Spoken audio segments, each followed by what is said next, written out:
Assalamualaikum warahmatullahi wabarakatuh. Perkenalkan, nama saya Julius Sapriga dari kelas D, jurusan Administrasi Publik, Universitas Malikus Saleh. Adapun judul dari video saya yaitu Pilar Utama dalam Pembangunan dan Kesejahteraan Masyarakat. Selamat datang di video kami hari ini.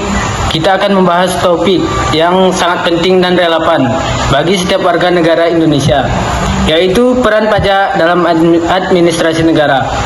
Pajak bukan hanya sekedar kewajiban pembangunan yang harus dipenuhi, tetapi juga merupakan sumbangan yang vital untuk mendukung pembangunan dan pelayanan publik yang kita nikmati sehari-hari.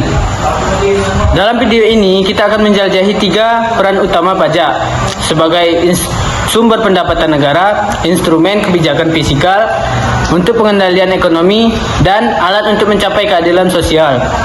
Kita juga akan membahas faktor-faktor yang mempengaruhi kepatuhan wajib pajak, serta tantangan yang dihadapi pemerintah dalam pelaksanaan administrasi pajak. Melalui kasus ini, pajak kendaraan bermotor yang kita lihat saat ini dan bagaimana tarif progresif dapat mempengaruhi jumlah pajak yang harus dibayar. Mari kita mulai perjalanan ini untuk memahami lebih dalam tentang pentingnya pajak dalam kehidupan kita dan bagaimana kita semua dapat berkontribusi untuk menciptakan masyarakat yang lebih adil dan sejahtera. Sebelum kita lanjut ke videonya, alangkah baiknya saya menjelaskan apa itu pengertian dari pajak. Pajak adalah kontribusi wajib yang dikenakan oleh pemerintahan kepada individu atau usaha tanpa imbalan langsung yang diterima oleh pembayar pajak. Pajak berfungsi sebagai sumber utama pendapatan negara yang digunakan untuk membiayai pembangunan, penyelenggaraan pemerintahan, pelayanan publik seperti pendidikan, kesehatan, infrastruktur, dan pertahanan. Adapun pokok pembahasan dari pajak, yang pertama yaitu peran pajak dalam administrasi negara. Contohnya yang pertama yaitu sumber pendapatan negara. Pajak merupakan salah satu sumber utama pendapatan negara yang digunakan untuk membiayai berbagai kebutuhan seperti pembangunan infrastruktur, layanan kesehatan, pendidikan, dan keamanan. Pendapatan pajak memungkinkan pemerintah menjalankan fungsinya sebagai penyediaan layanan publik dan memastikan stabilitas ekonomi. Contoh yang kedua yaitu instrumen kebijakan fiskal untuk pengendalian ekonomi. Pajak dapat digunakan untuk mengatur ekonomi seperti mengontrol inflasi, meningkatkan investasi, atau mengurangi pengangguran. Misalnya, penurunan pajak koperasi dapat merangsang investasi, sedangkan kenaikan pajak tertentu dapat mengurangi konsumen barang-barang yang dianggap merugikan seperti rokok dan alkohol. Adapun contoh yang ketiga yaitu alat untuk mencapai keadilan sosial. Melalui sistem pajak yang progresif, masyarakat dengan penghasilan lebih tinggi membayar pajak lebih besar yang kemudian dapat didistribusikan kembali untuk membantu kelompok yang kurang mampu. Hal ini bertujuan untuk mengurangi kesenjangan sosial dan menciptakan keseimbangan ekonomi. Adapun yang kedua yaitu faktor-faktor yang mempengaruhi kewajiban pajak. Contoh yang pertama yaitu pengetahuan perpajakan, pemahaman pajak tentang sistem perpajakan, seperti prosedur pembayaran, hak, dan kewajiban sangat berpengaruh terhadap tingkat kepatuhan. Rendahnya pengetahuan seringkali menyebabkan ketidakpatuhan baik yang disengaja maupun tidak. Contoh yang kedua yaitu norma sosial dan pengaruhnya terhadap kepatuhan. Norma sosial seperti budaya kejujuran atau tekanan dari lingkungan dapat mempengaruhi perilaku wajib pajak. Jika masyarakat secara umum mematuhi aturan perpajakan, individu cenderung mengikuti. Sebaliknya, jika penghindaran pajak dianggap hal biasa, tingkat kepatuhan cenderung menurun. Poin yang ketiga yaitu hambatan dalam pelaksanaan administrasi pajak.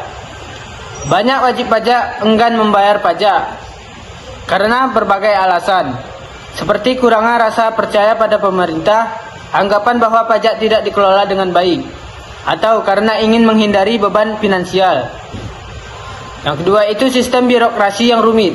Proses administrasi yang kompleks dan tidak efisien seringkali mempersulit wajib pajak dalam memenuhi kewajibannya. Hal ini mencakup pendaftaran, pelaporan, hingga pembayaran pajak. yang membutuhkan waktu dan usaha ekstra. Contoh ketiga yaitu korupsi dan tantangan dari ekonomi informal. Korupsi di sektor pajak dapat mengurangi penerimaan negara, sedangkan aktivitas ekonomi informasi seringkali sulit dijangkau oleh sistem perpajakan. Akibatnya, basis pajak menjadi terbatas dan penerimaan negara tidak optimal. Akhir itu, kurangnya sosialisasi dan pemahaman masyarakat.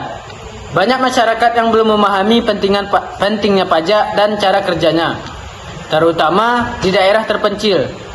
Kurangnya sosialisasi yang efektif dari pemerintah atau otoritas pajak memperburuk situasi ini sehingga menurunkan tingkat kepatuhan. Adapun inti dari video ini yaitu 1. Pengantar pajak. Definisi pajak sebagai sumbangan wajib negara untuk mendukung pembangunan dan pelayanan publik. Yang kedua itu ada 3 peran utama pajak. Yang pertama, sumber pendapatan negara, menjelaskan bagaimana pajak menjadi sumber utama pendapatan untuk membiayai berbagai program pemerintah. Yang kedua itu instrumen kebijakan fiskal, yaitu menggambarkan peran pajak dalam pengendalian ekonomi dan stabilitas fiskal. Yang ketiga itu ada alat keadilan sosial, yaitu menjelaskan bagaimana pajak berkontribusi pada distribusi kekayaan dan penciptaan keadilan sosial. Selanjutnya ada faktor-faktor yang mempengaruhi kewajiban wajib pajak, yaitu pengetahuan perpajakan dan norma sosial sebagai faktor yang mempengaruhi tingkat kepatuhan. Yang terakhir itu ada hambatan dalam administrasi pajak, yaitu menjelaskan menyoroti tantangan seperti rendahnya kepatuhan, birokrasi yang rumit, korupsi, dan kurangnya sosialisasi tentang pajak. Dampak dari kasus ini yaitu pendapatan daerah, yaitu menjelaskan bagaimana pajak yang dibayar oleh warga berkontribusi pada pendapatan daerah yang digunakan untuk pembangunan infrastruktur, pendidikan, dan kesehatan. Yang kedua itu kepatuhan wajib pajak, yaitu menggambarkan pentingnya kepatuhan dan pembayaran PBB dan bagaimana sosialisasi serta pemahaman masyarakat tentang pajak dapat meningkatkan tingkat kepatuhan. Kasus ini tidak hanya memberikan gambaran konkret tentang perhitungan pajak, tetapi juga menunjukkan bagaimana pajak bumi dan pembangunan berperan dalam mendukung pembangunan daerah dan meningkatkan kesejahteraan masyarakat. Adapun contoh kasus yang digunakan dalam video ini yaitu contoh kasusnya itu yang pertama, deskripsi properti. Seorang warga memiliki rumah dengan nilai jual objektif pajak atau NJOP sebesar 1 miliar rupiah.